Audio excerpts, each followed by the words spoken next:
Hello and welcome to the Postage Stamp, where we travel the world while staying in a corner.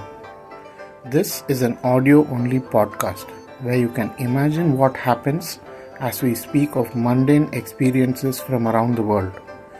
Listen to it as you do your chores or as you fall asleep. It is an October evening and I'm in Tasmania, Australia. I have a rental car, a Hyundai Elantra. It is a bit old, but it was cheaper than all the other rentals offering brand new cars. I landed in Hobart in the morning and picked up my rental car. I've just finished a visit to Port Arthur.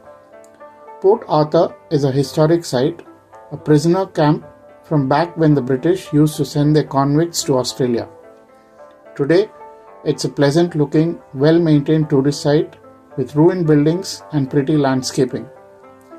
It is situated in a cove that leads out into the sea from which the ships arrive with supplies and convicts. It's about 3:30 p.m. as I walk back to the car in the parking lot.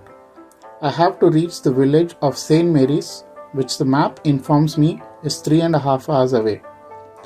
My host for the night has advised me to avoid driving in the dark as there may be animals on the road. I figure 7 p.m. is a decent enough time to arrive and head out. However, there's plenty of traffic on the way out from Port Arthur.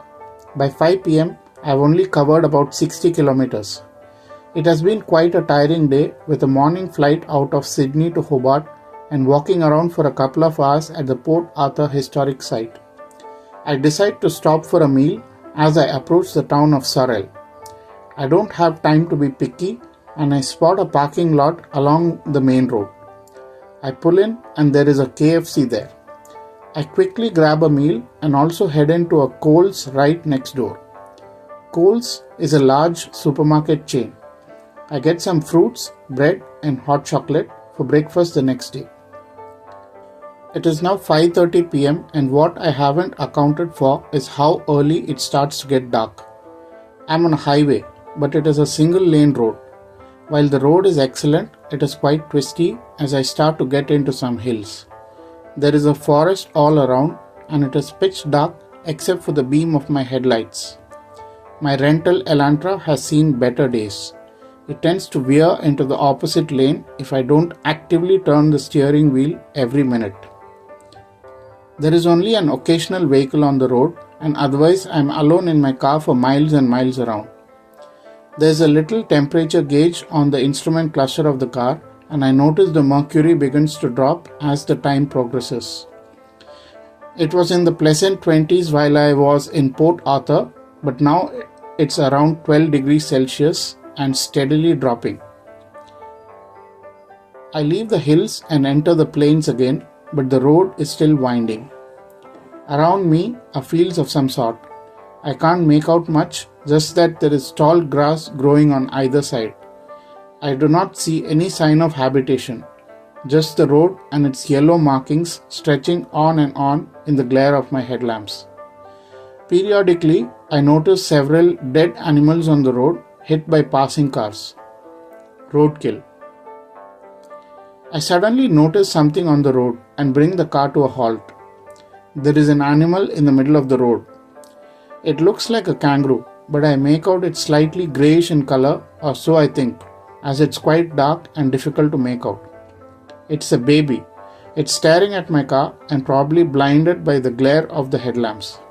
I have read about wildlife on the road in Australia and my host for the evening had mentioned it as well. But nobody had any advice for what to do if I actually encounter an animal on the road. I wait in the car for about 2 minutes. The temperature has dropped below 10 degrees now. The baby wallaby finally hops away into the grass by the side of the road. I finally drive on. The map says I'm close to where I'm supposed to stay for the night. I turn into an unpaved road as indicated on the map.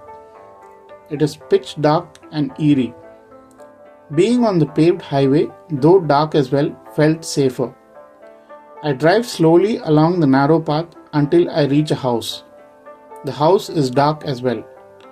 I try to read the name on the gate, but I cannot see anything. The temperature outside is now 3 degrees. I put on my jacket and decide to go out and see if there is a nameplate near the gate.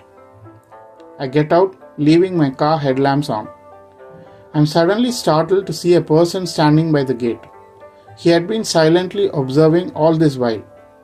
I try to ask him the way to where I am supposed to go, but he mumbles something and I cannot understand. I cannot see his face or his hands or anything, and I am worried if he may have a gun.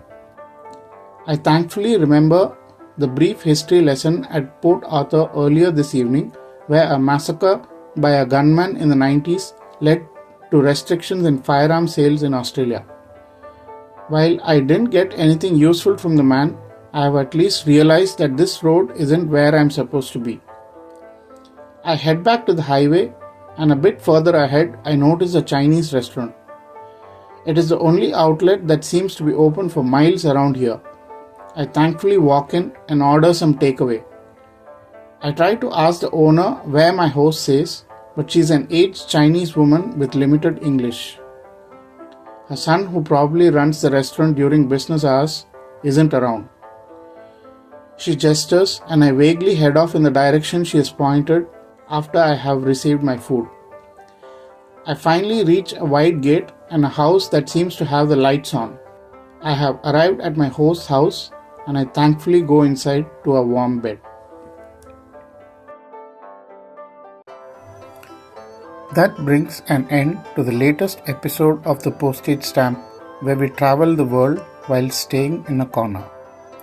Look forward to another mundane experience in another corner of the world in the next episode. Goodbye.